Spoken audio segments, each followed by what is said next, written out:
नमस्कार, न्यूज 18 देख रहे हैं आप और आपके साथ मैं हूं अंशिका पाठक। माँ जिंदगी का विश्वास होती है, माँ जीवन का संबल होती है, माँ जीवन का सहारा होती है, माँ जीवन की आस होती है, माँ जीवन का सार होती है। बच्चों के लिए माँ दुनिया है, भगवान है, सब कुछ होती है। और रही बात बच्चों की, तो बच्चों से ही माँ है। बच्चे माँ की दुनिया होते हैं। औरत चोर हो, डाकू हो, कातिल हो, कुछ भी हो, लेकिन वो अपने बच्चे के लिए सिर्फ माँ होती है। मेरठ मामले में मुस्कान की 8 साल की बेटी पीहू जहां हर दिन उसे याद करके रो रही है, तो वहीं अब मुस्कान के चेहरे से मुस्कान गायब हो गई है। जेल में मुस्कान चीख चीख कर रो रही है। उसे अपनी बेटी पीहू की याद आ रही है। जी हां, पति सौरभ का कत्ल कर लाश के टुकड़े करने वाली मुस्कान जेल में रामायण सुन रही है। बैरक में एक बुजुर्ग महिला बंदी उसे रामायण सुना रही है। सोमवार को राम के जन्म की कहानी सुनते ही मुस्कान रोने लगी। उसको अपनी बेटी पीहू की याद आ गई। परिवार के लोग उससे मिलने नहीं आ रहे हैं। जेल में सुबह शाम रामायण पाठ होता है। मुस्कान रोज उसे सुनने जाती है। साहिल मुस्कान की आज न्यायिक हिरासत के 14 दिन पूरे हो जाएंगे। अब पुलिस उनकी रिमांड नहीं लेगी। पुलिस का कहना है कि हमारे पास हत्याकांड के पर्याप्त सबूत हैं, इसलिए रिमांड की जरूरत ही नहीं है। पुलिस ने रिमांड अर्जी दाखिल नहीं की है। जेल प्रशासन के मुताबिक जेल से ही उनकी वर्चुअली पेशी कराई जाएगी। तय है कि कोर्ट उनकी न्यायिक हिरासत को बढ़ा देगी। फिलहाल मुस्कान और साहिल जेल में ही रहेंगे।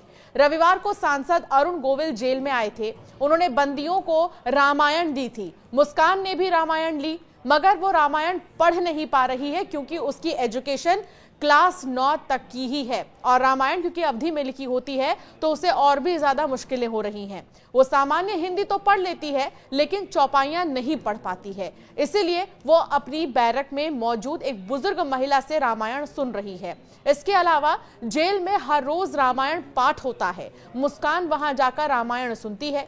तो वहीं जेल सूत्रों के अनुसार जेल में मुस्कान को दूसरी बंदी महिला ने रामायण का बालकांड सुनाया। इसमें जैसे ही राम जन्म की कहानी आई, उसे सुनकर मुस्कान अपनी बेटी को याद करने लगी और चीख चीख कर रोने लगी।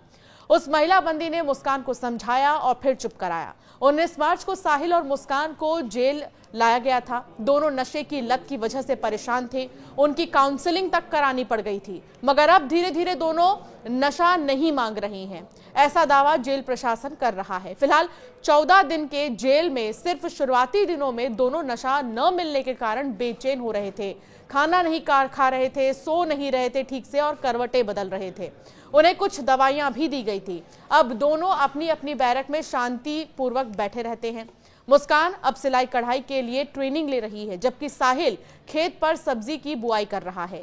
मेरठ में सौरभ राजपूत मर्डर के 27 दिन बीत चुके हैं। इस हत्याकांड में 3 स्तर पर जांच चल रही है। पहली पुलिस के स्तर पर, दूसरी फॉरेंसिक जांच हो रही है और तीसरी cyber cell. Police case diary, cyber cell की मोबाइल जांच के बाद अब फॉरेंसिक टीम की जांच में कई चौंकाने वाले खुलासे सामने आ रहे हैं। एक तरफ जहां मुस्कान को अपनी गलती का पश्चाताप है, तो दूसरी तरफ अब मुस्कान रामायण सुनकर अपने किए पाप का प्रायश्चित करना चाह रही है। प्रायश्चित का अर्थ क्या होता है? मन, बुद्धि और कर्मों का शुद्धिकरण ही प्रायश्चित है।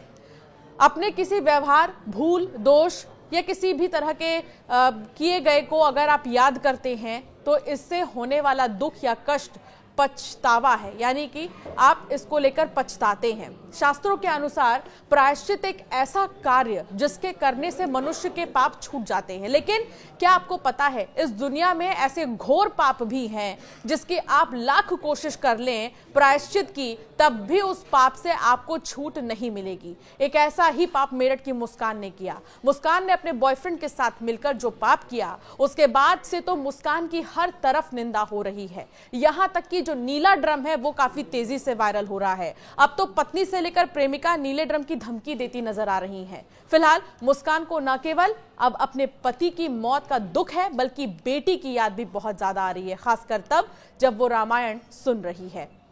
आपका क्या मानना है इस वीडियो पर? जरूर हमें कमेंट कर बताएं और ऐसे कई वीडियोस के लिए हमें सब्सक्राइब करना ना भूलें।